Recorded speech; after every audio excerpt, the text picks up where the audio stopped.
Does this describe you? You opened your podcast dashboard this week, maybe as recently as this morning or yesterday. You saw a number, and you either felt vaguely okay or pretty terrible. And then you closed the tab and got on with your day. See, that's not a podcast strategy. That's reading your horoscopes. And in this episode, I'm going to give you the playbook for putting that data to good use and actually grow your show and grow your brand. Welcome to B2B Podcasting Insights with me, Neal Veglio, the founder of Podknows, a podcast agency helping clients get better results from podcasting. Here's something I want to make clear today. We are going to be talking about podcast listener analytics. And I'm not going to be spending the next 10 to 15 minutes just pontificating to you about how unimportant download numbers are, how they're the worst metric to focus on, and all that stuff. You've probably heard it a million times. Instead, what I'm going to do is I'm going to give you a way of actually putting those analytics to good use. Those download numbers that are staring you in the face at a kind of the poison chalice. If they're on the high side, it's great. It fuels your ego. It makes you feel good. It also gives you something to report back to the board or the CMO or whatever decision maker is in your business. If that number is low, well, it's the opposite end of the deal, isn't it? You get scrutinized. Questions are asked. Is this worth doing? What I want to give you is a playbook where you can start a Monday morning protocol in terms of what to look at in your analytics, in what order, and the most crucial part here, what decision each number in that dashboard should be prompting you to make. Here's the problem that most B2B founders and their marketing teams have around podcast analytics. They've got the dashboard open, they've got the data, and they're doing absolutely nothing with it. Certainly nothing useful. We have all the data, but no idea what to do. And it's not because they're lazy, it's because nobody ever told them what the data is actually meant to be used for. So let's fix that right now. Starting with metric 1, downloads. Okay, I know I just said that I'm not going to stand on a soapbox about downloads here, and I'm not. Because downloads are useful for something. They do tell you stuff. They're just not telling you what most people think they're telling you. Downloads don't measure popularity. They measure reach.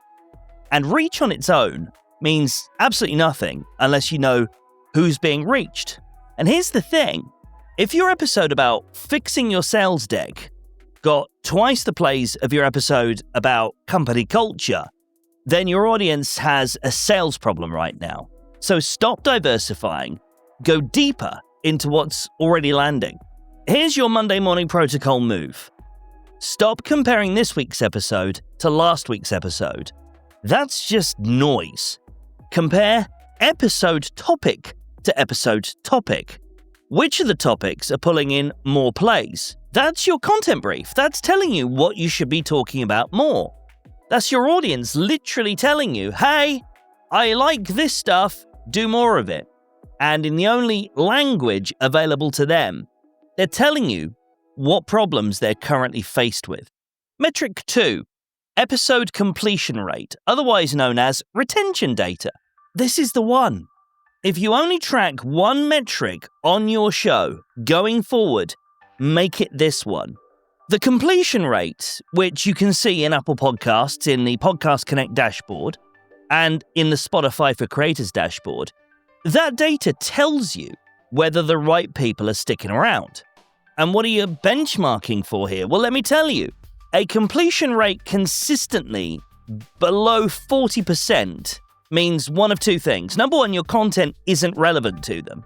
Those people that are pressing play are just, nah, it's not for me, and they're stopping it. Or two, your opening isn't making a strong enough case for why they should be sticking around to hear more. Both of those are fixable.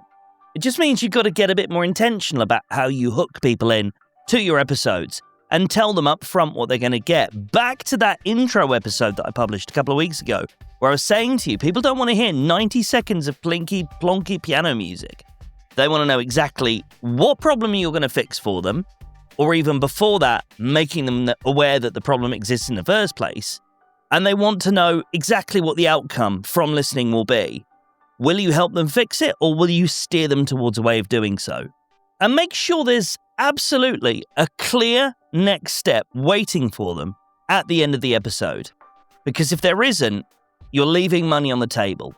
Here's your Monday morning protocol move on this one. Pull your last 5 episodes' completion rates together. And if one is dramatically different from the rest, figure out what it was that was different about that episode. And the answer is almost always to be found in the first 2 minutes. Metric number 3, the drop-off points.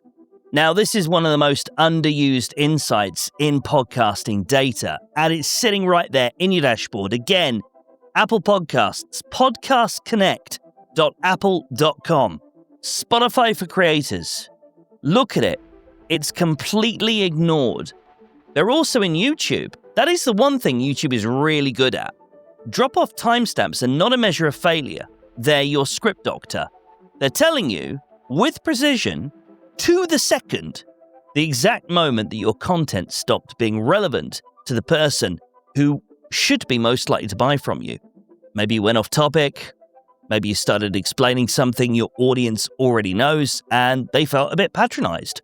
They went to another episode somewhere else that was telling them a little bit more about what they wanted to know at that point.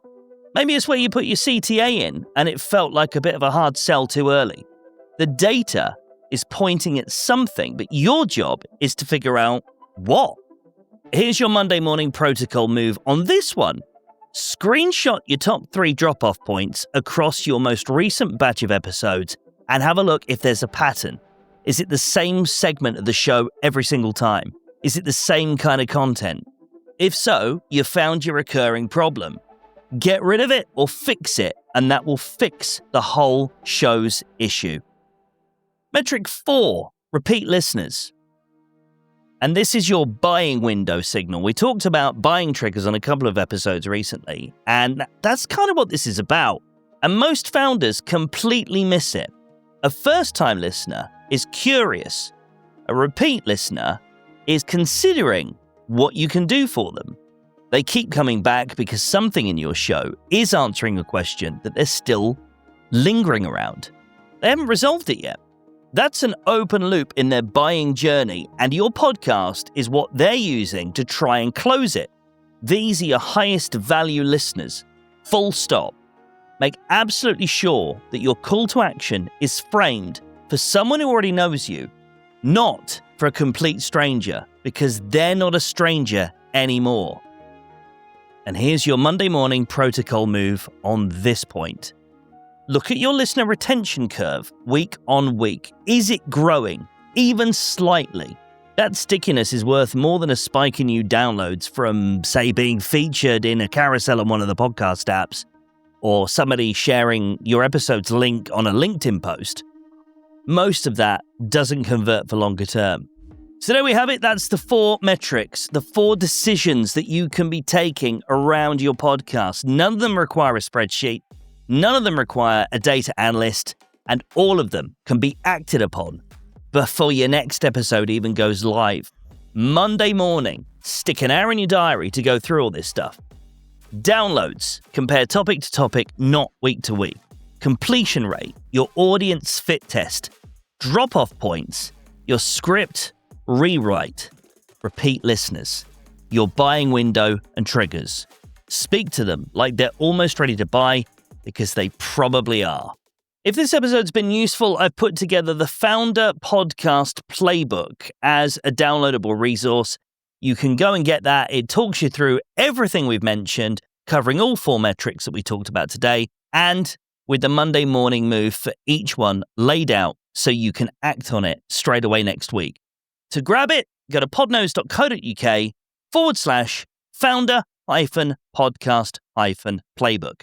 That's podknows.co.uk/founder-podcast-playbook. And the link's also in the episode description, as you would expect. And if you want to go a little bit further and figure out whether your show is actually doing a useful job for your business right now, that's what the Podknows Podcast Growth Diagnostic is for. It's a single session designed to answer exactly those questions. Also in the episode description. Until next time, best of luck continuing to publish your B2B podcast.